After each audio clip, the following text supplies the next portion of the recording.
Hello and welcome to Passing the Torch, an online Bible study with your host and teacher, Bob Clark. That's me. And today, this is a summary of what we're going to talk about in a set of lessons called Godly and Practical Wisdom for those who are considering marriage or are newlyweds or maybe newly empty nesters. So what are we going to talk about in this upcoming set of lessons? We're going to start with what is marriage. We're going to talk about what God's view of marriage is as it's defined in the Bible. And from there, we're going to talk about, we're going to go over a number of red flags, whether it's before you're married and you're considering it, or maybe you're in a marriage. And it's red flags that say, get out and get out now. Then we're going to talk about a number of very important things that you need to discuss if you and your, I'll use the term loved one, potential future spouse are thinking about getting married. There's a number of things that you really ought to sit down and talk about first. And so we're going to go over things like religion and sex and kids and money, life. And then we're going to finish up with our last lesson being godly advice for young lovers of all ages. And this is my advice for people that are, as I said, for people that are considering getting married, that are newlyweds, that are newly empty nesters.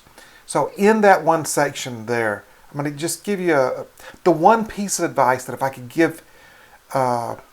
could give you just one thing, this is what it would be. And I've given this to a number of my young co-workers at work. I've also given it to my own children. And the most important thing I can give you about advice I can give you if you're considering marriage is I ask you to do a thought exercise. And when going through this, do not tell your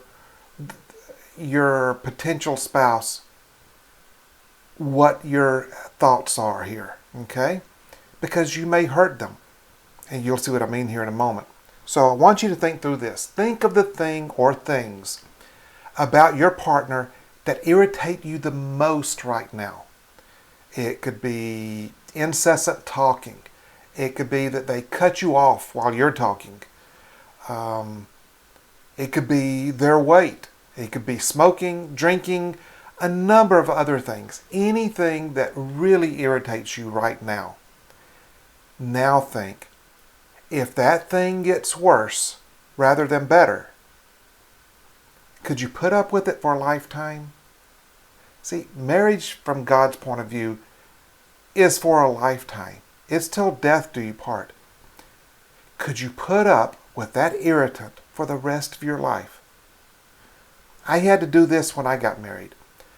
I was in the back of the church, or actually the front of the church, I guess, the part where the groom's supposed to come in, and looking in a little peephole window in the door. And that was my very thoughts. If those things that irritated me the most, if it got worse, could I still put up with her?